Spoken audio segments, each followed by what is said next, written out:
What's happening? Pastor Charles Allen, man. I just want to greet everybody. Don't do a lot of these anymore, but one of the things that has been on my mind a little bit is the subject around self-sabotage. And I look at self-sabotage in the fact that someone once said that the greatest enemy to your success and the greatest enemy to your future is inside of you. It's a thing that, we all have a mechanism inside of us that is like a switch that when we get into moments that could be breakthrough moments or moments of success or moments of opportunity, there is something inside of us that can easily self-sabotage. And so I've been thinking about that as it relates to why. So that's usually the question I go back to when I'm thinking about subjects like this. It's like, why do we self-sabotage? Why is it that I would get to a place in my life where it seems that, okay, this is an opportunity, or this is a moment of breakthrough, or this is a moment of victory, and then all of a sudden I would do something just idiotic or, just without thinking that, pushes me back or causes me not to be able to enjoy the fruit of all the labor that we got to, And so, I just thought about in moments, and particularly in Scripture, there's a few moments where I'm just thinking of. One is when the children of Israel were in the wilderness and Moses sent the 12 to go out and spy the land. And so in the 12 that went out to spy the land, 2 came back with a good report. We know the story, right? But 10 of them were like, no, man, we're like grasshoppers, Now, that's how they viewed themselves. And so sometimes I believe we self-sabotage based on how we really view ourselves. And even though an opportunity is here, and even though success is a high probability, we still view ourselves as not worthy. We still view ourselves as, not being able to obtain it or not being good at something. And so because that's how we view ourselves, that's the direction we take our behavior. And so we almost kind of self-prophesy destruction over our life. And so one, I would just say, how do you view yourself? And then the second story I look in a self-sabotaging kind of thing was Saul, right? Saul was given direction by the prophet to wait until he got there.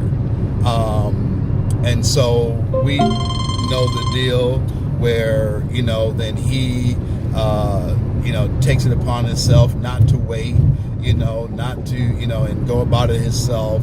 And I think that the other thing that we don't do well, and there's a couple examples or a couple points out of this one example. One, we don't choose to listen to people who have a higher view than us. So when you're at a place of success, you're at a place of breakthrough in your life, I think you need to get the right people around you that have a higher view. In other words, they've been there. They don't have a dog in the hunt. They're not there. They're not just impressed by you or anything like that. But they have an aerial view, and they're able to see something you don't see. So you got to have the right counsel. The other point out of this example with Saul, when he was king, and why he's disqualified, is that we don't want to choose the right time.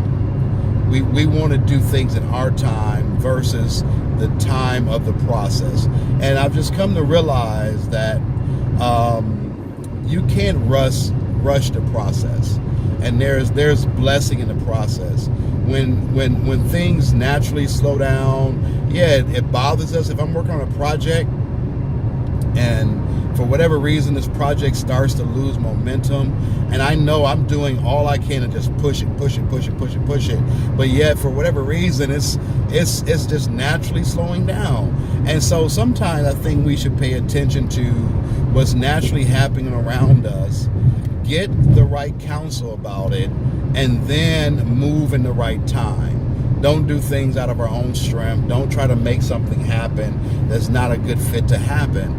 And so just because it was your idea doesn't mean it's an idea that needs to come to pass. And so so that's the other aspect of that, I think, that we need to look at, and how we view those things.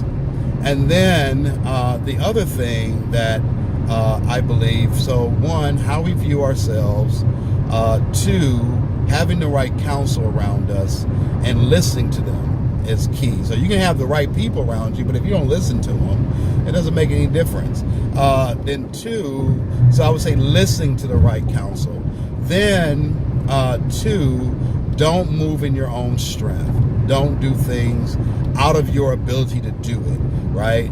You may need to add somebody else to your team. You may need to get some other help, but don't try to do things that you're not in position to do. Stay in your lane. And just because you're the leader of a project doesn't mean you don't have a lane. You do have a lane. You have a limitation to your own ability. And then the next one is fear. We see things in the scripture like with Gideon, right? He had all these people around him. God said it was too many. And I believe he gathered a lot of people around him because he was afraid, so the more people I have, the more I feel of comfort. But the one thing that the first wave of people he sent back was, he said, those who are fearful can go back. And they went back.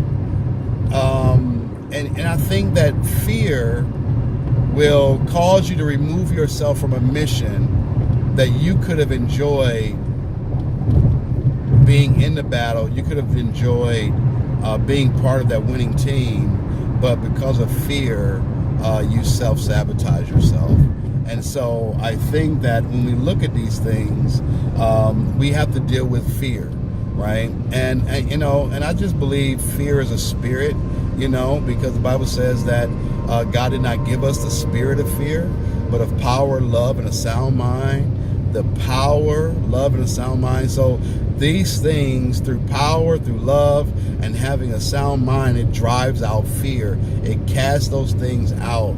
And we know that the perfect love casts out all fear. So therefore, we have to realize that if I am going to be successful, if I'm going to move forward or move things forward in my life, that one, I have to be able to view myself differently. I got to be able to see myself in a position before I can obtain a position. And then on top of that, I have to be able to listen to the counsel, the good counsel that God has put around me, because I believe that God has put great counsel around each of us to steer us in the right direction. But are you willing to listen? And then don't make things happen in your own strength.